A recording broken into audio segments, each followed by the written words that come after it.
Assalamualaikum warahmatullahi wabarakatuh. Allahumma shalli hamdan syakirin hamdan lillahi rabbil alamin. Allahumma shalli wa barik ala nabiyil karim sayyidina wa maulana Muhammadin sallallahu alaihi wasallam wa ala alihi wa ashabihi ajma'in. Fa ya ayyuhal muslimun wa nafsika Allah faqad faza.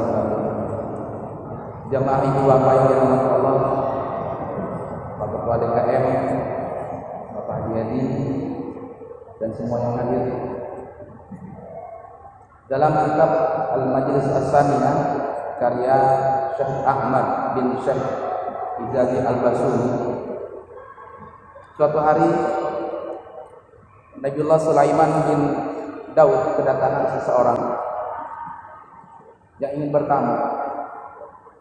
Di tengah-tengah obrolan datang tamu yang kedua, dan pandangan tamu yang kedua ini dengan pandangan yang tajam kepada tamu yang pertama tadi. Temannya Sulaiman merasa ketakutan karena tidak pernah bertemu sekalipun dengan tamu yang kedua tadi, dan berbisik kepada Sulaiman bin Daud, "Ya Sulaiman, siapakah orang itu?" Nabi Sulaiman menjawab, "Dia adalah makhluk yang diutus Allah untuk memutuskan dunia dan akhirat. Dia adalah makhluk yang dikirim Allah untuk memisahkan orang tua dan anak. Dia adalah makhluk yang diberikan tugas oleh Allah untuk memutuskan nikmat dunia dan akhirat. Dia adalah malaikat maut, saudaraku. Ada apa dia datang ke rumahmu dan melihat diriku seperti melihat orang yang sangat marah sekali sehingga aku merasa ketakutan?" Nabi Sulaiman menjawab, "Allahu a'lam, hanya Allah yang tahu." Karena diliputi rasa takut, was-was, galau, kata kalau anak muda sekarang itu. "Jangan-jangan dia datang ke rumahmu ingin mengambil nyawaku, Sulaiman. Maka aku minta kepadamu agar kau selamatkan aku." Kata Sulaiman, "Bagaimana caranya?" "Tinggal kau perintahkan angin untuk membawa ke sebuah negeri yang jauh dari rumahmu, agar aku terhindar dari maut. Karena hari ini aku belum mau untuk menghadap Rabbku." Atas izin Allah dan mujizat Nabi Sulaiman bin Daud, maka orang ini dibawa oleh angin ke sebuah negara yang jauh dari negeri Sulaiman, yaitu India.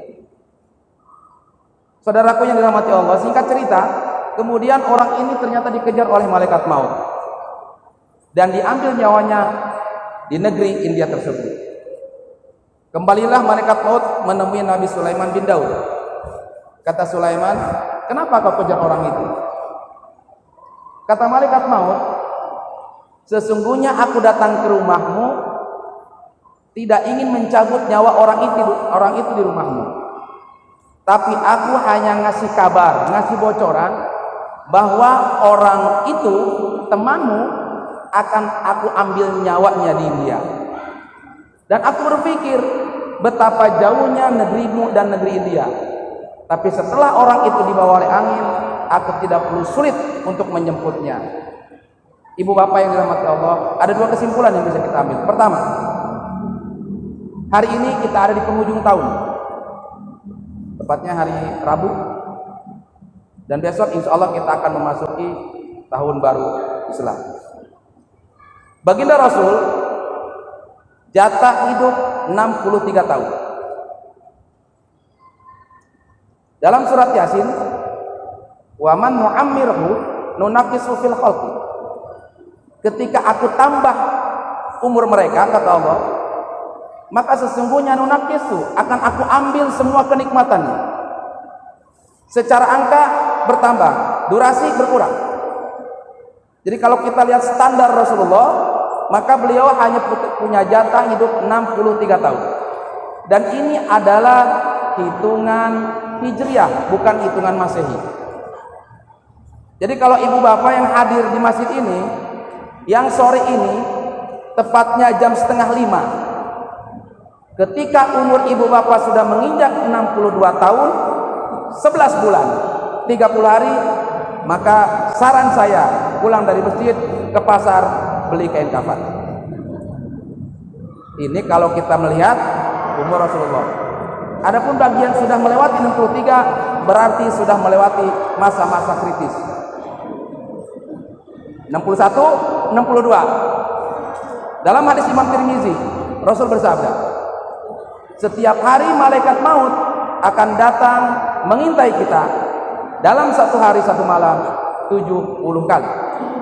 Kalau kita bagi, maka hasilnya 21 menit, 7 detik sekali.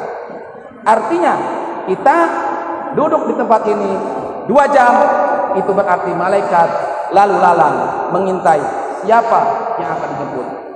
Duka kasaha di mana? Kira nu pojok, tengah, atau sampai sini.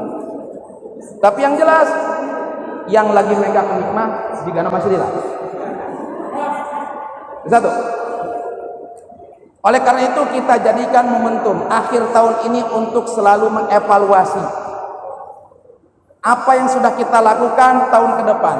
Ingat saudaraku, tahun kita bukan tahun Masehi, bulan kita bukan bulan Desember, bulan kita adalah bulan Muharram.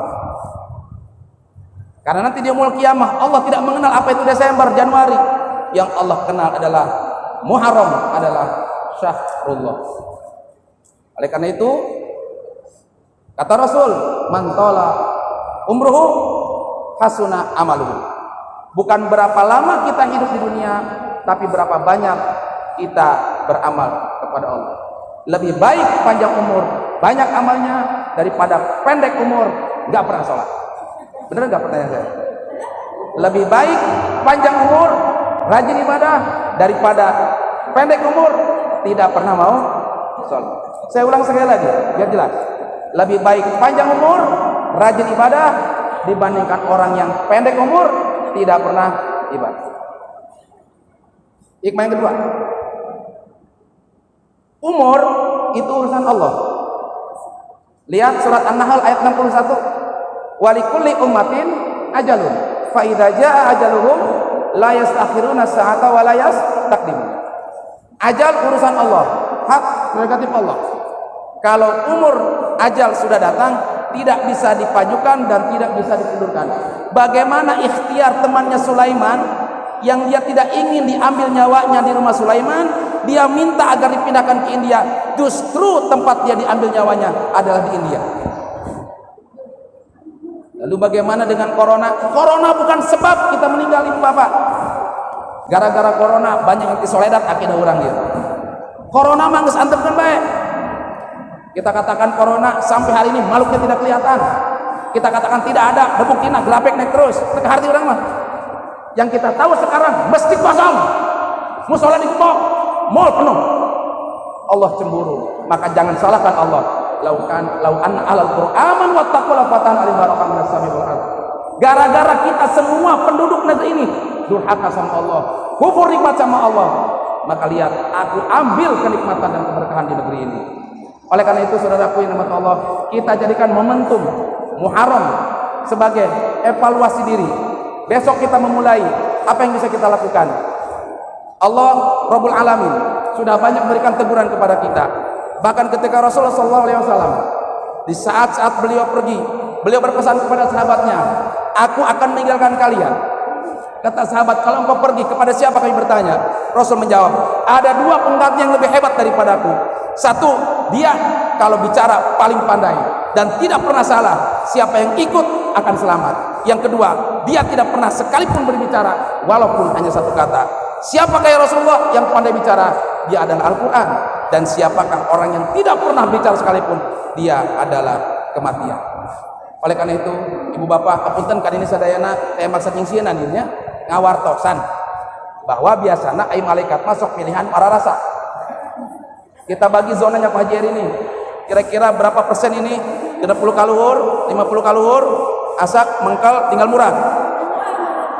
Biasanya lah bapak nagarut tangkal cau di kebon, nu dipilihan wara rasa. Berarti masak dituar, izin gogodoh, anu ngora katuar tengah aja. Itu kalau kita bicara syariat, tapi hakikatnya itu adalah milik Allah. Oleh karena itu kita jadikan ini ayat yang tadi dalam surat Yasin, ketika seseorang sudah dikurangi umurnya, maka kenikmatan akan semakin banyak. Lihat, ibu bapak yang sudah umur 60, makan apapun pilih-pilih. Kasih gorengan, kolesterol. Kasih daging, asam urat. Kadu, darah tinggi, lihat sirah. Itu adalah nasihat buat kita semua. Saya kira itu, semoga Allah menjadikan kita sebagai hamba-hamba yang istiqomah. Assalamualaikum warahmatullahi wabarakatuh.